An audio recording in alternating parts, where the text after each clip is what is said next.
অবস্থায় কি কি করা যায় আর কি কি করা যাবে না একটু জানাবেন, কারণ আমাদের সমাজে এতেকাফ নিয়ে অনেক ভুল শর্ত দেওয়ায় অনেকে ভয় আর এতেকাফ করতে চায় না। ভাইরে, 3টা ইবাদতের স্বাদ খুব দ্রুততার সাথে বান্দা পায়, নগদে পায়। এর ভিতরে একটা হলো সিজদা, নামাজ। একটু আগে বললাম, যদি সুন্দর করে পড়েন আপনি নগদে স্বাদ পাবেন। একটু লম্বা সিজদা দিয়ে একটু চোখের পানি ফেলায় দেখেন আল্লাহর কাছে, খুব স্বাদ পাবেন, তৃপ্তি পাবেন।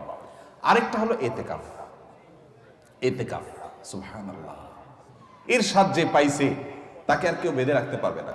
আমার বুঝ জ্ঞান হয়েছে থেকে আমার আব্বা জান রহমতুল্লাহ আলাইকে আমি দেখেছি, আব্বা রমজানে সবসময় এতেকাফ করতেন। সচরাচর কোনো বিশেষ বিপদ না হলে তিনি এতেকাফ ছাড়তেন না। আব্বা জান রহমতুল্লাহ আলাই গত আগস্ট মাসের 18 তারিখে দুনিয়া থেকে চলে গেলেন। কয়েক মাস হলো। গত রমজানে আল্লাহর বান্দা ক্যান্সারে আক্রান্ত। গ্রামের বাড়ি পাঠাইছি আমি, ডাক্তার বলছে অবস্থা ভালো না, লক্ষণ ভালো না, একটু গ্রাম থেকে ঘুরে আসুক। আমি গ্রামে পাঠাইছি। উনি গিয়ে মসজিদে এতেকাফ বসে গেছে এবং শেষ দশক পুরাটা মসজিদে এতেকাফ করলেন। মারাত্মক ব্যথা, ক্যান্সারের পেইন। আমি বলছি কিভাবে এতেকাফ বসছে উনি? আম্মা বলে যে উনি এতেকাফ বসছে, উনি বলে যে আমি ভালো আছি, তোমাদের টেনশন করা লাগবে না, এতেকাফ ছাড়া আমি থাকতে পারবো না। শেষ দশক পুরোটা এতেকাফ করলেন। আজকের এই রমজানে আল্লাহর বান্দা কবরের বাসিন্দা। আমি নিজে আলহামদুলিল্লাহ চেষ্টা করি রমজানে এতেকাফ করার, চেষ্টা করি। খুব বিশেষ অসুবিধা না হলে আমার বুঝজ্ঞান হচ্ছে আমি চেষ্টা করি। আমল অন্য আমল করতে পারি না, এটা ছাড়ার চেষ্টা করি না, মানে এটা ছাড়তে চাই না, চেষ্টা করি এটা করার। এতেকাফের নগদ স্বাদ পাওয়া যায় ভাই, অভূতপূর্ব এক স্বাদ। যারা করেছেন তারা জানেন। আল্লাহর ঘরে একটু বসে যান, বসে ইবাদতবন্দি করেন। আপনার ফিল হবে কি জানেন? ফিল হবে গাট্টি বসকা নিয়ে আল্লাহর চৌকাঠে এসে পড়ে গেছে, এরকমটা ফিল হবে, অনুভব হবে, অসম্ভব ভালো লাগে কাজ করবে। বিশেষ করে এই মোবাইল টিপি দুনিয়ার হাজারটা কাজে, ইজি কাজে বিজি থাকার এই সময় 10টা দিনের জন্য আপনি নিজেকে বন্দি করে ফেলেন মসজিদে, অন্যরকম একটা স্বাদ পাবেন। আরেকটা ইবাদতের স্বাদ নগদ পাওয়া যায়, অনেক ইবাদতের স্বাদই নগদ পাওয়া যায়। আমি 3টা আমার অভিজ্ঞতার আলোকে বলছি। সেটা হলো আরাফাতের ময়দানের দোয়া। আল্লাহ যাদেরকে তৌফিক দিয়েছেন তারা জানেন কি তৃপ্তি, কি স্বাদ, কি ভালো লাগা। সেই দুপুর থেকে দোয়া একদম সূর্য অস্ত যাওয়া পর পর্যন্ত লম্বা সময়, কয়েক ঘন্টা পর্যন্ত চাইতে চাইতে আল্লাহর কাছে মন ভরে চাওয়া যায়, খুব ভালো লাগে কাজ করে। আল্লাহ আমাদেরকে সব ইবাদতের স্বাদ পাওয়ার তৌফিক দান করুন। তাহলে ভাইরা আমার, এতেকাফ ইনশাআল্লাহ আমরা করবো তো? আল্লাহ চাহেন তো? খুব লজ্জার কথা যে আমাদের দেশের মসজিদগুলোতে এতেকাফের জন্য টাকা দিয়ে লোক ভাড়া করা লাগে, আছে না নাই? আহারে কপাল পড়া রে। নবী করিম সাল্লাল্লাহু আলাইহি সাল্লাম রমজানের রোজা ফরজ হওয়ার পর থেকে নিয়ে তৃতীয় হিজরিতে, দ্বিতীয় বা তৃতীয় হিজরিতে রমজান রোজা ফরজ হওয়ার পর থেকে নিয়ে তার ওয়াফাতের আগ পর্যন্ত একটি বারের জন্য এতেকাফ ছাড়া থাকেন নাই। যে আমলটা নবী করিম সাল্লাল্লাহু আলাইহি সাল্লামের জীবনে একবারও ছাড়েন নাই, আমরা বেশিরভাগ লোক জীবনে একবারও করি নাই।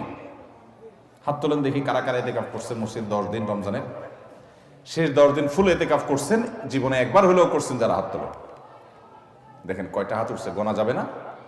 এর মানে হলো ম্যাক্সিমাম মানুষ আমরা জীবনে একবারও করি নাই। যে আমল আমার নবী সাল্লাল্লাহু আলাইহি সাল্লাম জীবনে কখনো ছাড়েন নাই, সেটা আমি কখনো জীবনে একবারও করি নাই। আরে ভাই, চরম শত্রুর সাথেও তো এরকম বিপরীত থাকে না। সেখানে আপনার নবীর সাথে আপনার এরকম বৈপরীত্য। এতেকাফ করবেন তো ইনশাআল্লাহ? আপনি কিসের বিজি? আপনি আমার নবীর চাইতে আপনি বেশি বিজি? যিনি কাফাতুন নাসের কাছে রাসূল হয়ে এসেছেন, যিনি রাহমাতুল লিল আলামিন ছিলেন, গোটা পৃথিবীর মানুষের জিম্মাদারি যার মাথায় ছিল, মদিনা রাষ্ট্রের প্রধান যিনি ছিলেন, শেষ 10 দিন আসছে সব কাজ বন্ধ, মসজিদে এসে পড়ে যেতেন। উনি যদি পারেন, আপনি কি ব্যস্ত? এতেকাফ করবো তো ইনশাআল্লাহ? রমজানের শেষ দশকে এতেকাফ করবেন। সামনের বছর নিয়ত করছেন যারা, হাত তোলেন দেখি। সিরিয়াস যারা নিয়ত করছেন, আল্লাহ আমাদের তৌফিক দান করুন, আর বাকিদেরকে আল্লাহ তাআলা নিয়ত করার তৌফিক দান করুন। এতেকাফ করবো তো ইনশাআল্লাহ? এতেকাফ করার অবস্থা কি কি নিষেধ? এতেকাফের বাইরে আপনার যা যা নিষেধ, এতেকাফ অবস্থায় তা নিষেধ। হারাম কোনো কাজ তো বাইরেও করা যাবে না, মসজিদেও করা যাবে না। তবে এতেকাফরত অবস্থায় আপনি দুনিয়ার কাজ কাম এতেকাফে বসে বসে করবেন না। একান্ত যেটা বাধ্য, আপনার ব্যবসা বাণিজ্য অন্যান্য কাজ যেগুলো না করলে নয়, আপনি মসজিদে বসে ওইটার উপর আপনার ডিপেন্ডেন্ট, আপনার চলতে হয়। আপনি জরুরি 2-4টা কাজ করা লাগলো, সেগুলো করলেন। ওখানে বসে বসে আপনি রীতিমতো এটা দোকান বানায় ফেলবেন না আর কি। ওখানে বসে দুনিয়াবি প্রয়োজনীয় কাজগুলো আপনি সারতে পারবেন, যেগুলো আপনার জন্য জরুরি সেগুলো আপনি করতে পারবেন। এছাড়া আপনি মসজিদের ভিতরে নিজেকে আবদ্ধ করে ফেলবেন। এটা করবেন হলো 20 রমজান সূর্য অস্ত যাওয়ার আগে আগে মসজিদে ঢুকবেন। 20 রমজান সূর্য অস্ত যাওয়ার আগে আগে মসজিদে ঢুকবেন। এরপর থেকে সূর্য ঈদের চাঁদ দেখা যাওয়ার আগ পর্যন্ত মসজিদে থাকবেন। ঈদের চাঁদ দেখা যাওয়ার সংবাদ শুনছেন, এরপর বের হয়ে যাবেন। এই 10 দিন আপনি মসজিদে অবস্থান করবেন, নিজেকে সেখানে আবদ্ধ করে রাখবেন। এবং এর মধ্যে আপনি বাহিরে যাবেন না। বাহিরে যাবেন টয়লেটের জন্য, পেশাব পায়খানা করার জন্য, একান্ত জানা হলো না সেই জন্য যাবেন। এমনকি খাবারটা এনে দেওয়ার লোক থাকলে আপনি বাসায়ও যাবেন না। খাবার এনে দেওয়ার কোনো লোক নাই, কোনো ব্যবস্থা নাই, এরকম কোনো জায়গায় যদি ইতিকাফ করেন তাহলে শুধু খেতে চেয়ে কারোর সাথে কথাবার্তা না বলে সোজা আবার চলে আসবেন, বাস। অর্থাৎ 10 দিন আপনি মসজিদে বন্দি রাখলেন নিজেকে, শুধু বন্দির জন্য, বাস।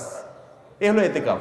সেখানে আপনি তেলাওয়াত, তাসবিহ, ঘুম, অন্য সাধারণ কাজ কাম সবই করতে পারবেন। এমনকি যে বললাম দুনিয়ার যে কাজ না করলেন সেটাও আপনি জরুরি কাজ মসজিদে বসে করতে পারবেন।